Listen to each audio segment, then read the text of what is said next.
Malawi Today. Dotolo wa zaka 28 Dr. Atunganile Chomo yemwe amagwira ntchito ku chipatala cha Queens ku Blantyre wapezeka atafa lero ku nyumba yake. Mkulu wa chipatala cha Queens Professor Patrick Kamalo wasimikiza za nkhani polankhula ndi Zodiac Online ponena kuti ndi okhuzika ndi imfayi, ndipo wati dotoloyo anayamba ntchito mwezi wa January chaka chino ndipo anali dotolo odalirika kwambiri. Akamalo ati dotoloyi wapezeka atamangidwa chingwe pa khosi, manja ndi miyendo. Koma mneneri wa polisi mchigawo chakumwera Beatrice Makuwa wati dotoloyi wapezeka atafa ku nyumba yake ku Mount Pleasant ndipo ayamba kufufuza omwe apanga izi. Iyi ndi nkhani yachiwiri kuchitika chiwembu cha mtundu omwewo, chifukwa naye Dr. Victoria Bobe anaphedwanso mwachipongwe ku nyumba kwake. Kodi zikukhala bwanji ku Queens? Chikuchitika ndi chiyani mu mzinda wa Blantyre makamaka ku chipatala cha Queen Elizabeth? Anthu ambiri akunena kuti ziwembu zimenezi zikuoneka ngati kuti zikuchokera mkatikati momwemo mwa ofesi ya ku Queens, chifukwa ndi kuti pali zina zake zimene zikuchitika. Ena maganizo awo ngotero, koma chenicheni nchiti nanga nkhani imeneyi itha bwanji? Kodi chilungamo chake chipezeka pamene padakali pano mpaka na tsiku la lero sitinamudziwebe amene anachita chiwembu Dr. Bobe, ngakhale anthu ena anagwidwa komanso milandu yake yayamba kumvedwa, koma chenicheni sichinadziwike kuti anachita chipongweche ndi ndani. Ndi padakali pano tatiye timve nkhaninso ya Dr. Bobe chifukwa yalowa mkhoti ndipo amuna awo anapita mkhoti mmenemu. Zambiri mulipoti ili. Mlandu okhudza kuphedwa kwa dotolo Victoria Bobe wayamba pamene mwamuna wake wafotokozera bwalo la milandu umboni wake pa nkhani. Pakadali pano anthu asanu ndi awiri amene ndi oganiziridwa pa nkhani akana milandu yonse. Isaac Salima ali ndi nkhani yonse. Nkhani yokhudza kuphedwa kwa dotolo Victoria Bobe yayamba mu mzinda wa Blantyre pamene anthu awiri aperekera umboni tsiku loyamba. Woyamba kupereka umboniwu ndi amene adali mwamuna wa malemuwa Ayamikani Bobe amene adafotokozera bwalo la milandu mmene zidakhalira pa tsikulo. Iwo adafotokozera bwaloli kuti anthu amene akuwaganizirawa adalowa nyumba mwawo ndipo iwowa adathamangira kuchipinda nkugwira chitseko kuti anthuwo asalowe kuchipinda, koma mmodzi mwa iwowa adawombera mfuti kudzera pa bowo lina pa chiseko ndipo chipolopolo chidakafikira pa malemuwa amene adagwa pansi nkumwalira. Bobe adazindikiranso anthu ena awiri amene akuti adali nawo pa tsikulo ndipo ndi amodzi mwa anthu asanu ndi awiri amene akuyankha mlanduwu. Bobe adafotokozanso kuti anthuwa ankafunsa ngati pali ndalama komanso zina za madolazi kuti awapase, koma iwo adauza kuti adalibe ndalama, kotero kuti ngati ankafuna amene akuwatumizira kudzera pa foni, koma anthuwa malo mwake adatenga lanya za m'manja ziwiri, iPad komanso chikwama cha laptop. Winanso amene adaperekera umboni ndi mmodzi wa anthu okhala nyumba zoyandikira a Jimmy Kanyerere amene nawonso adafotokoza mbali yawo ponena kuti adazindikiranso anthu awiri amene adali nawo pa tsikulo, amene mmodzi mwa iwo adanyamula mfuti komanso wina amene akuoneka kuti adali mtsogoleri wa anthuwa. Anthuwo amene poyamba adafotokozera polisi zakukhudza amene adachitira chiwembuchi pakadali pano akukana milandu yonse itatu imene akuwaganizira, imene ndi kutchola nyumba, kuba komanso kupha. Amaiko Goba Chipeta ndi mmodzi wa maloya amene akuyimira ena mwa anthu oganiziridwawa pamene Abudu Limbe ndoyimira boma pa milanduyi ndipo adali ndokondwa ndi zimene zachitika pa tsiku loyamba. Mlandu upitiriranso lachitatu kufikira lachisanu pamene ambali ya boma lati pali mboni zokwana asanu ndi zinayi zimene zikuyenera kuperekera umboni wake. Mtsogoleri wa chipani cha UTM Dalitso Kabambe wapempha boma kuti libweze ganizo lokweza ndalama za fizi msukulu za ukachenjede za boma. Akabambe anena izi pa msonkhano wa atolankhani mu mzinda wa Lilongwe. Mtolankhani wathu Pemphero Malimba walemba ripoti ili. Akabambe ati kukweza fiziko kupangitsa kuti ophunzira mmodzi adzigwiritsa ntchito ndalama zokwana 4 miliyoni kwacha pa chaka kulipira fizi, pogona komanso kugula chakudya. Iwo anati boma likuyenera kuchotsa ndalama zina mu nthambi zina za boma kuti zigwire ntchito msukuluzi.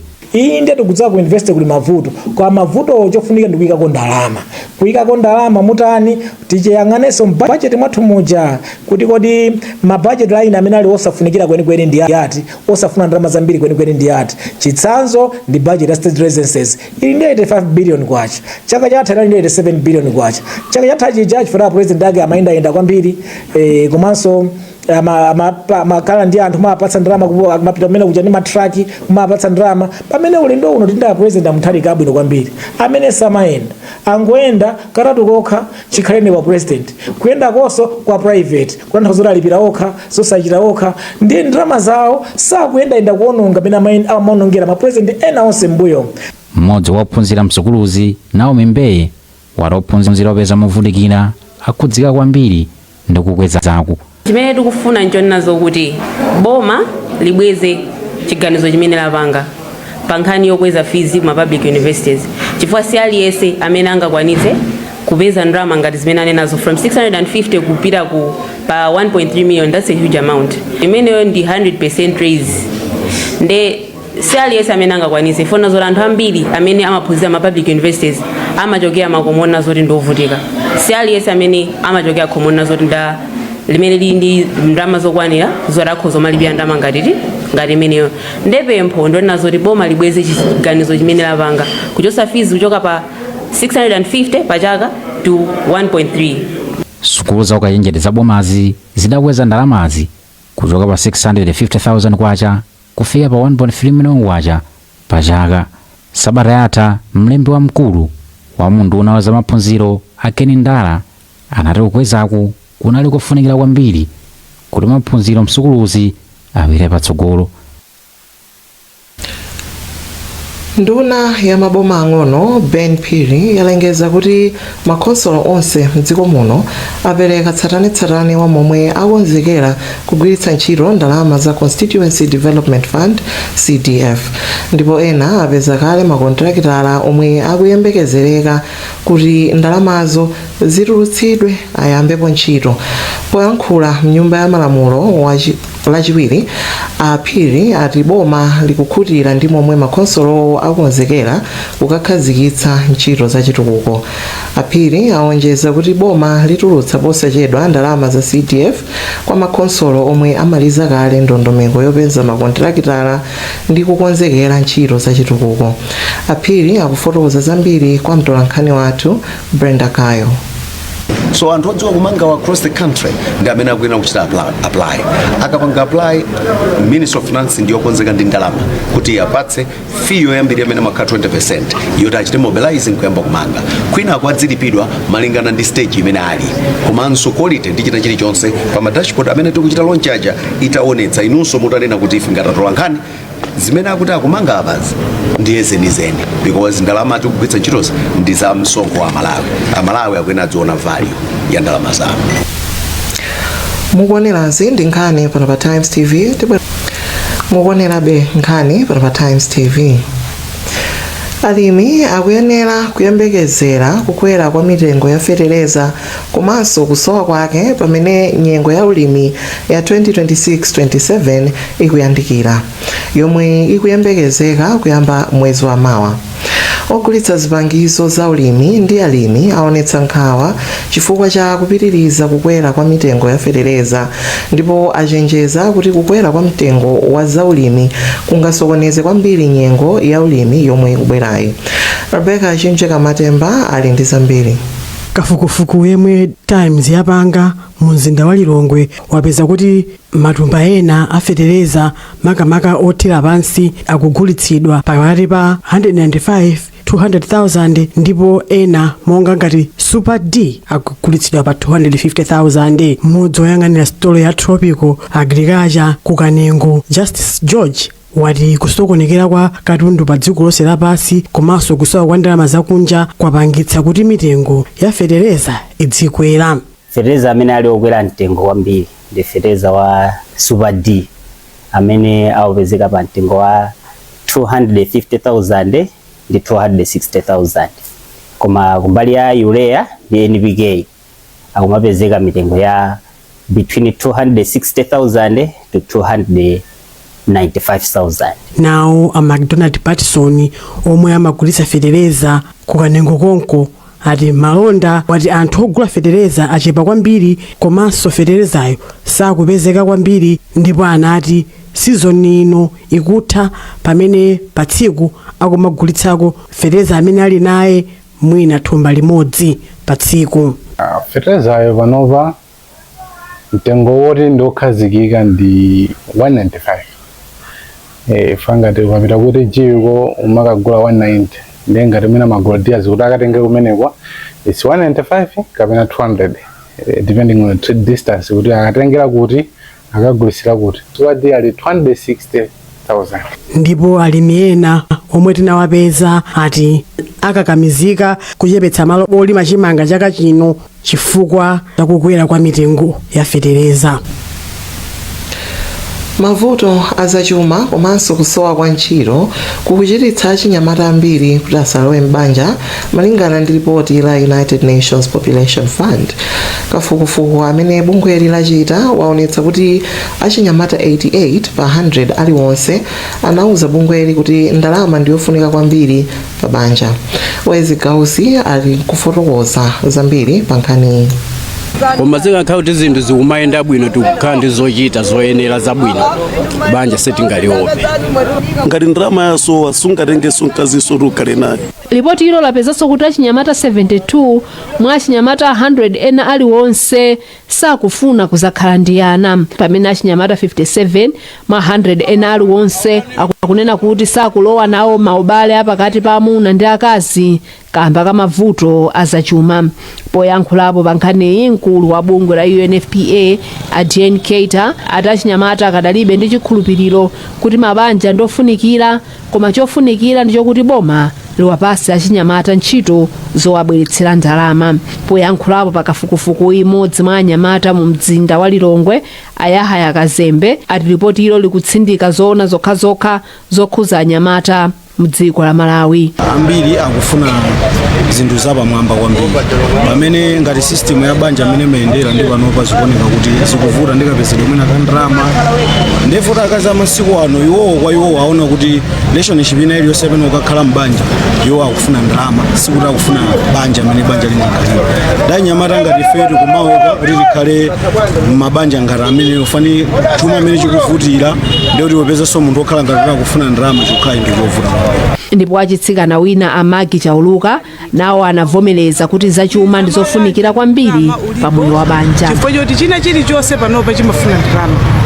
Kuti kutipite kubanja kuja tikapange survive ndi mmene moyo ukuyendera panopa kumafunika kwambiri ndalama. Pakadali pano kafukufuku iwaonesanso kuti achinyamata zaka pakati pa 25 kufikira 39 amene akuyenera kuti akhale m'banja akungokhala opanda ulochibwenzi. Mfumu ya mzinda wa Blantyre Isaac Jomo Osman yati pakufunika luso la makono pokonzanso madzi amene agwiritsidwa kale ntchito kuti agwirenso ndi cholinga choti madzi azikhala okwanira. Iwo amayankhula izi pa msonkhano wa anthu ndi mabungwe oona za madzi omwe unakonzedwa ndi bungwe la Water for People mu mzindawu. Justin Kweu ali ndi zambiri mu ripoti ili. Osman anati kwa nthawi yayitali anthu akhala okumana ndi vuto la kuchepa kwa madzi kamba kuti madzi akangogwiritsidwa ntchito amatayidwa. Iwo anati kotero pakufunika boma lichite mgwirizano ndi mabungwe osiyanasiyana omwe angabweretse luso la makono lothandizira kuti madzi akagwiritsidwa ntchito azitha kugwiritsidwanso ntchito ina. Nthawi zambiri ifeyo madzi sitimadziwa kuagwiritsira ntchito. Napo kuti matsiko mapitawa nali ku Germany mbali imodzi omwe tinakaphunzira ndi mmene anzathu amasamalira madzi omwe timayuza kani mtsimbuzi madzi a mvula amene kumalawi kuno timangowasiya madzi aja umatayika pomwe anzathu amatenga madzi aja ndikuwasamalira ndikuwagwirisiranso ntchito mu njira zina ngati kutirira kumunda ndi zina zotero mumagadeni awo. Mkulu wa Water for People kuno ku Malawi Aulemu Chiruzi anati kugwiritsa ntchito kangapo kwa madzi ndi njira imodzi yoonetsetsa kuti madzi akufikira anthu ambiri. Koma iwo anati pafunika ndalama zambiri kuti pakhale zinthu zoyenereza kuti luso la makono ngati limeneli likhazikike mdziko muno. Tiyambe ndi conversation imeneyi kuti ngati madzi amene tikuyuza m'manyumbamo tingapange bwanji soti timweso ndi pamfunika bedi tukandalama kabwino ndithu kuti chinthu chimene chichitike, koma tiyambe ndikhale ndi maganizo amene wanthu kamba kumakambirana kuti tingapange bwanji. Kwa nthawi yayitali anthu okhala m'mizinda monga Blantyre akhala akudandaula kuti madzi sakumafika okwanira mnyumba zawo. Achinyamata mdziko muno tsopano ali ndi mwayi wopeza thandizo, malangizo komanso upangiri wa m'malingaliro pa mavuto osiyanasiyana amene akukumana nawo kutsatira ndondomeko imene bungwe la St. Egidio lakhazikitsa. Mtsogoleri wa bungweli Marco Impagliazzo awauza atolankhani ku Blantyre kuti ndondomekoyi ayikhazikitsa pozindikira kuti achinyamata ochuluka mdziko muno akusowekera upangiri wa momwe angathanirane ndi mavuto awo. Daniel Zimba walemba ripoti ili. Kusowa kwa ntchito, kuchuluka kwa ndalama zofunika pa maphunziro ndi kugwiritsa ntchito mankhwala ozunguza ubongo ndi ena mwa mavuto amene achinyamata akusautsika nawo mwakachetechete mdziko muno malingana ndi bungwe la St. Egidio. Mtsogoleri wa bungweli Marco Impagliazzo ati achinyamata mdziko muno akusowekera upangiri wa momwe angathanirane ndi mavuto oterewa zomwe zikuwasokoneza kuti adzitenga mbali mokwanira pa ntchito zachitukuko. Impagliazzo ati ndondomeko yotchedwa Youth for Peace Movement imene bungweli lakhazikitsa pakadali pano ithandizira achinyamatawa kuti nkhawa zawo zidzimveka komanso azitha kupeza upangiri wa momwe angathanirane ndi mavuto komanso kusamalira anthu achikulire. Ndipo Brighton Mlilima ndiwo amayankhulira bungwe la St. Egidio. Amakumbutsa kuti ngakhale achinyamata lero lino hali anthu amene akusiyidwa okha mwina kuti palibe amene amawerengera komanso kuti palibe amene amamvera. Amakumbutsa kuti St. Egidio ndi bungwe limene amawerengedwa komanso kumveredwa makamaka pakuti achinyamata lero lino mwina akusowa chiyembekezo poyang'anira kuti tikumana ndi mavuto osiyanasiyana pakambako za mavuto a school fees amene tonse taona kuti mwina masiku kapena masabata apitawo ma school fees ngakhale ma university mwathu akwera. So amatanthauza kuti achinyamata ambiri lero lini nkhawa zosiyanasiyana kumano ndi bungwe limene lotchedwa kuti Youth for Peace limene achinyamata akulimbikitsika kuti tizothekanso kukhala ndi chiyembekezo. Iwo adzudzulanso za mtopola zimene mzika za ku South Africa zikuchitira anthu a m'mayiko ena kuphatikizapo Malawi omwe akukhala mdzikolo opanda zowayenereza potsindika zakufunika kwa umodzi komanso njira za mtendere zothanirana ndi mavuto pakati pa mayiko. Zinadziwika pa msonkhano wa atolankhaniwo kuti kuyambira mchaka cha 2015 bungwe la St. Egidio lathandizira kulembetsa ana pafupifupi 538,000 mkaundula wa boma, laphunzitsa ogwira ntchito ya zaumoyo 563 komanso mafumu 2,492. Nduna ya zaubale wa dziko lino ndi maiko ena a George Chaponda yauza aphungu ku nyumba ya malamulo kuti athandizire kufulumizitsa ndondomeko yopeza ndalama zoti boma ligwiritse ntchito pokatenga mzika za dziko lino mdziko la South Africa. Achaponda makamaka anena izi ku nyumba ya malamulo komwe analengeza kuti mzika za dziko lino zoposa 30,000 zafika mdziko muno kuchoka mdzikolo. Mtolankhani wathu Pemphero Malimba akuyitsatira nkhaniyi. Achaponda ataphungu akuyenera kuthandizapo kuti unduna wa zachuma uyankhe mwachangu pempho lomwe nthambi yoona za ngozi zogwa mwadzidzidzi ya Dodma yofuna ndalama zokatengera anthu a mdziko la South Africa yapereka. Iwo ati ndondomeko yotenga anthu mdzikolo ikufunika ndalama zochuluka kuti anthuwo awabweretse mdziko muno. Iwo ati pofika lolemba sabata ino nzika zoposa 30,000 ndi zomwe azibweretsa mdziko muno kuchoka mdziko la South Africa. Kuti Cyril Ramaphosa president aku South Africa akutumiza mtumwi wawo kuti azaonane ndi president kuti aone chikuchita. Mkulu wa zipani zotsutsa boma a Simplex Chichola Banda wati ndikofunika kuti boma la dziko lino ndi boma la dziko la South Africa achite zokambirana pofuna kuti nzika za dziko lino zifike mosavuta. Abanda ati ndikofunikanso kuti boma liwonetsetse kuti nzika za dziko lino zilandire chipukuta misonzi kamba kuti katundu ndi bizinesi zawo zidawonongeka pamene amachoka mdzikolo. Engagement yo bilateral kuti ma ministers akuno ndi ma ministers auko akambirane. Yachiwiri kuonetsetsa kuti pakhale dongosolo labwino kunoko kumudzi. Tiyike ma programs oti awathandiza anthu amene akubwerawo kuti moyo usakhale wopweteka kwambiri. posachedwapa nthambi ya dodma idati ikufuna ndalama zosachepera 24 billion kwacha kuti ikwanitse kutenga nzika pafupifupi 15,000 za mdziko lino kuchoka mdziko la South Africa.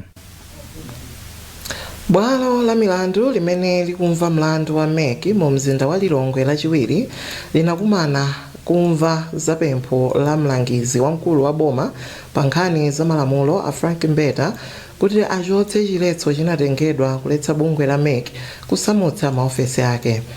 Bwalo la milandu linapereka makamaka chiletso ku chipani cha MCP ndi aphungu aku nyumba ya malamulo atatu amene sakufuna kuti MEC isamutse maofesi ake. Ambeta akufotokoza zambiri. Nthawi imene Malawi Congress Party komanso ma MP atatu anabwera ku khoti kudzapempha kuti awalole kupanga judicial review. Khoti linawalola komanso linapatsanso timati ngati order ya stay kuna kuti nkhani imekayi mpaka Chief Justice alankhulepo kuti kodi ipite Constitutional Court kapena ayi. Pachifukwa chimenecho ife tikufuna kuti akhoti aunikirenso kuti kodi Malawi Congress Party ndi ma MP atatu ndi anthu oyenerera kuti adzimba mlandu m'malo mwa Malawi Electoral Commission pamene Electoral Commission yopayokha ikupanganso mlanduwo. Ndi pamene tikuwapempha jaji kuti tachotsani kaye ujene order yoyimitsa mlandu cholinga kuti mutimve mbali yathu imene tikukhulupirira kuti Malawi Congress Party komanso ma MP atatu sangakhale mu court kuyimirira nkhani zokhudza Malawi Electoral Commission pamene Electoral Commission yopayokha ikupanganso nkhani yomweyo.